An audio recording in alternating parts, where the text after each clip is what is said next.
Constant death threats आ रहे थे from madam Shaila रज़ा की असेसमेंट करने गई थी दुआ ज़हरा की, तो मुझे इन्होंने जो है वो पिलाया गया चाय में घोल घोल।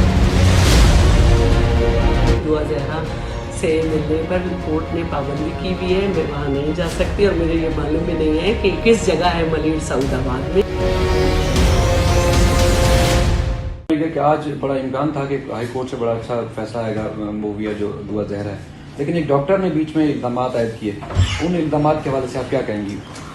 देखिए, मैं तो बिल्कुल हैरान रह गई क्योंकि मैं मलीर में एक वाक़या हुआ था, उसकी बच्ची को विज़िट करने गई थी। तो जब मैं वापस आई तो मेरी औरत फाउंडेशन वालों के साथ मीटिंग थी, तो मुझे कुछ फ़ोन्स आने लगे, वो मैं अटेंड नहीं कर रही थी। थोड़ी देर बाद जो है हमारे ऑफिस में जो है शुरू हो गया कि मैडम किसी ने कोई स्टेटमेंट दे दिया है, मीडिया आया हुआ है। अब मुझे मालूम ही नहीं था, तो फिर मुझसे शेयर किया गया कि भाई ये खातून आपको ये कह रही हैं। तो मैं हैरान हो गई और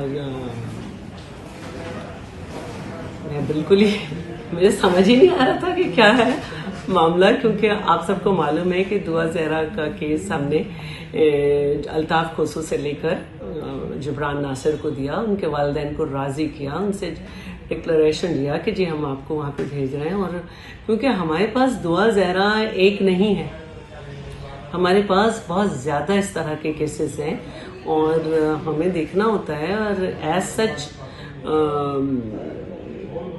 मुझे इसका इतना वो भी नहीं है, जब आप लोग के भी वीलॉग्स चल रहे होते हैं तो उसमें मैं बस हेडिंग से समझ जाती हूँ क्या हो रहा है क्या नहीं। जिस दिन उसके वालिद मिलकर आए वो बहुत खुश थे, तो उन्होंने मुझे मैसेज किया था, तो मैंने भी दुआई एक उनको मैसेज रिप्लाई कर दिया था। तो मुझे मैसेज जब आया तो मैंने कहा भाई देखूं मैं कि ये लड़की क्या कह रही है। तो मैं बिल्कुल ही हैरान रह गई कि मैंने उसे धमकियां दी हैं और मैंने उसको क्या कहा उसने कि वो दुआ से मिलने गई तो मैंने जहर दिया। तो चाइल्ड प्रोटेक्शन यूनिट मेरी मिनिस्ट्री के अंडर नहीं आता है, ये सोशल वेलफेयर में आता है। और जहाँ तक मुझे याद है कि दुआ ज़हरा से मिलने पर कोर्ट ने पाबंदी की हुई है, मैं वहाँ नहीं जा सकती और मुझे ये मालूम भी नहीं है कि ये किस जगह है मलिर सऊदाबाद में, किस जगह है, मैं आज तक वहाँ गई नहीं। फिर हमारे साथ लोग बैठे हुए थे, उन्होंने कहा कि भाई अपना भी फ़ोन चेक करें कोई ऐसा।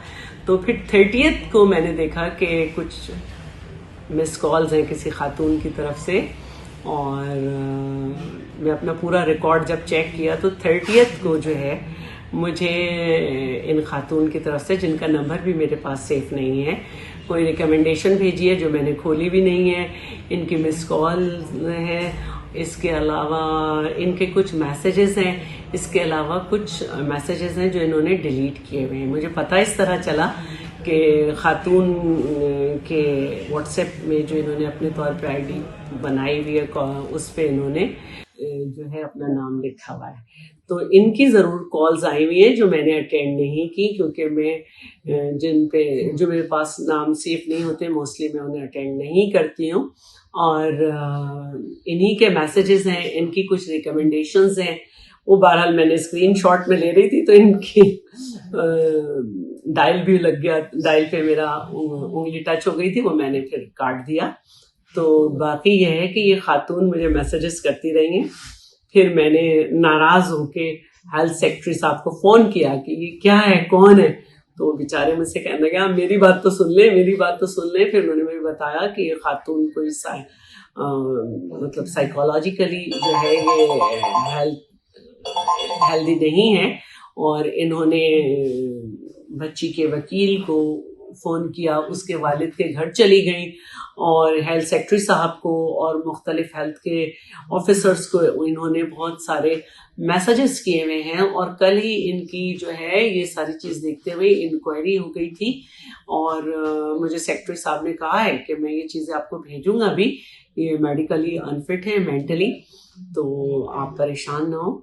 मुझे भी अफसोस हुआ, मैं समझती हूँ कि अगर हमें इसको इस पहलू से भी देखना चाहिए कि कहीं ऐसा तो नहीं कि इस बच्ची को ही हरासा किया गया है कि वो हमारे नाम ले या कांस्टेंट डेथ थ्रेट्स आ रहे थे फ्रॉम मैडम शैला रज़ा, की असेसमेंट करने गई थी दुआ ज़हरा की, तो मुझे इन्होंने जो है वो अश पिलाया गया चाय में घोल-घोल।